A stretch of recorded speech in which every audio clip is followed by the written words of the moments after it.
Maoist అగ్రనేత Hidma encounter ఓటపు encounter అని పౌర సంఘం నేతలు ఆరోపిస్తున్నారు. ముఖ్యంగా ఈ రోజు జరిగినటువంటి ఎన్కౌంటర్కు సంబంధించిన విషయంలో న్యాయ విచారణ జరగాలని డిమాండ్ చేస్తున్నారు. ప్రస్తుతం పౌర సంఘాలకు సంబంధించిన నేతలు చిలకా చంద్రశేఖర్ ఉన్నారు. సార్ ఏంటి సార్, ఎందుకు మీరు బోటకు ఎన్కౌంటర్ అంటున్నారు, న్యాయ విచారణ కూడా డిమాండ్ చేస్తున్నారు, ఏం చెప్తారు? హిడ్మాకు సంబంధించినటువంటి అనుచరులు కానీ లేదా ఆయన సెక్యూరిటీ సిబ్బంది కానీ కానూరులో అరెస్ట్ కాబడ్డారు. కానూరులో అరెస్ట్ కాబడ్డారని మేము చెప్పట్లేదు, ఇంటెలిజెన్స్ చీఫ్ లడ్డా చెప్తా ఉన్నాడు. మరి ఆయన అనుచరులు, ఆయన సెక్యూరిటీ పర్సన్స్ కానూరులో ఉంటే హిడ్మా మారేడుమిల్లిలో ఎట్లా ఎన్కౌంటర్ అవుతాడు? చంద్రబాబు నాయుడు ఒక చోట ఉంటే ఆయనకి సెక్యూరిటీ పర్సన్స్ ఇంకో చోట ఉండరు. కాబట్టి అలాంగ్ విత్ ఎవరైతే హిడ్మా ఉన్నారో హిడ్మాతోనే ఉంటారు వాళ్ళు కూడా. కాబట్టి హిడ్మాని ఇక్కడి నుంచి పట్టుకొని వెళ్ళి మారేడుమిల్లి ఆయనని కాల్చి చంపే టయానికి ఇక్కడ కూడా కానూరులో ఆ బిల్డింగ్ మీద దాడి చేసి వీళ్ళ మీద కూడా వీళ్ళు మొత్తం కూడా ఏదైతే షెల్టర్ జోన్గా దీన్ని ఉపయోగిస్తున్నారని చెప్తున్నారు. కాబట్టి సెక్యూరిటీ పర్సన్స్ ఒక చోట లేదా నాయకుడు ఒక చోట ఉండటం అనేది చాలా దుర్లభం. ఈ ఒక్క సాక్ష్యం చాలు ఇది బూటకపై ఎన్కౌంటర్ అని చెప్పడానికి. సార్, అంటే హిడ్మాతో పాటు ఆయన భార్య కూడా చనిపోయింది, మిగతా 8 మంది చనిపోయారని అధికారికంగా ధృవీకరించారు మావోయిస్టులు. మరి మీరేమో సెక్యూరిటీ వాళ్ళు ఎక్కడ ఉన్నారంటున్నారు? నేను చెప్పటం కాదు, మీరు కూడా లడ్డాని ఆయనని ప్రెస్ మీట్ చూడండి.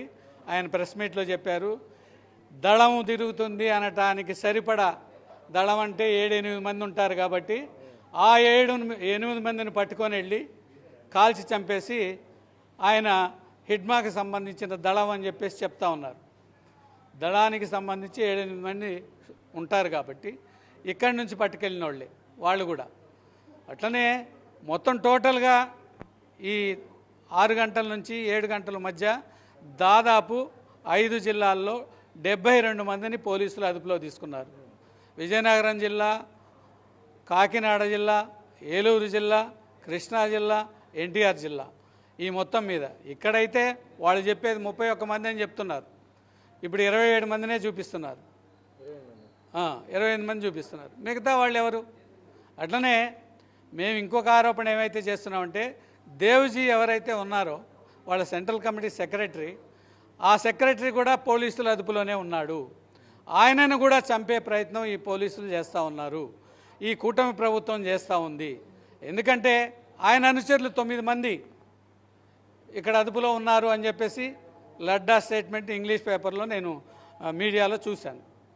మరి ఆయన అనుచరులు ఇక్కడ ఉండి దేవ్జీ మాత్రం ఏఓబీలో తిరుగుతున్నాడని చెప్పేసి అక్కడ గాలింపు చర్యలు అని చెప్తున్నారు. ఇది పక్కా బోటకం. ఆయనను కూడా కాల్చి చంపే ప్రయత్నంలో భాగంగానే ఈ రకమైనటువంటి ప్రచారం, లీకులు మీడియాకి వదులుతూ ఉన్నారు. కాబట్టి వాళ్ళ ప్రాణాలని, వాళ్ళ జీవించే హక్కును హరించే విధంగా ఈ ప్రభుత్వం వ్యవహరిస్తూ ఉంది. ఈ ప్రభుత్వం రాజ్యాంగం మీద ప్రమాణం చేసి ఆ రాజ్యాంగంలోని ప్రాథమిక హక్కులు ఏవైతే ఉన్నాయో ఆ హక్కుల్ని కాలరాస్తూ ఉంది. ఈ రకంగా కాలరాయటం కానీ జరిగితే ప్రజలు కూడా ఇదే నేర్చుకుంటారు, లేదా తిరుగుబాటుదారులు కూడా ఇదే నేర్చుకుంటారు. ఇదే పద్ధతిని పాలకుల మీద కూడా ఉపయోగిస్తారు.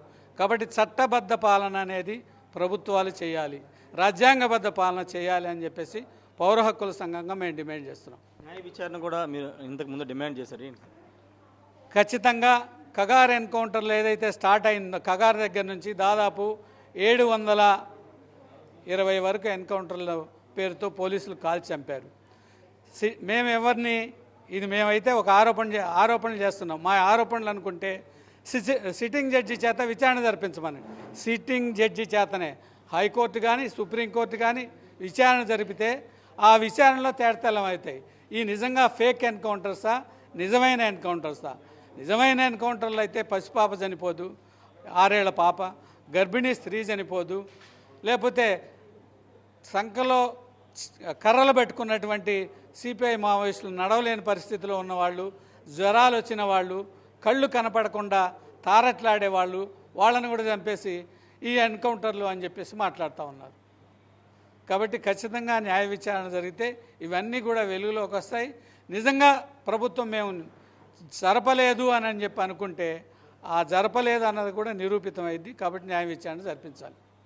Thank you sir. ఖచ్చితంగా మనుషుల జీవించే హక్కును కాలరాయడానికి ఎవరికి ఆస్కారం లేదని చెప్తున్నారు. ఇది బోటకపు ఎన్కౌంటరే. పూర్తి స్థాయిలో మహేష్ చంద్ర లడ్డా ఆయన ప్రకటన కూడా స్పష్టంగా అర్థం పడుతుంది. పూర్తిగా ఇక్కడి నుంచి విజయవాడ నుంచి హిడ్మాని తీసుకువెళ్ళి మారేడుమిల్లో ఎన్కౌంటర్ చేశారు. కాబట్టి దీని మీద న్యాయ విచారణ కూడా జరగాల్సిన అవసరం ఉంది. దేవుజీ కూడా ప్రస్తుతం పోలీసుల అదుపులో ఉన్నారు. ఆయన ఇక్కడ లేరు, ఏఓబీలో ఉన్నారంటూ కొంత అబద్ధపు మాటలు మాట్లాడుతున్నారని చెప్తున్నారు. ఖచ్చితంగా పోలీసు అదుపులోనే దేవ్జీ కూడా ఉన్నారు. కాబట్టి ఈ అంశాలన్నిటి సంబంధించి విచారణ జరగాల్సిన అవసరం ఉందని చిలక చంద్రశేఖర్ చెప్తున్నారు. Camera person Osannath, Rayesh, Big TV, Vijayawada నుండి.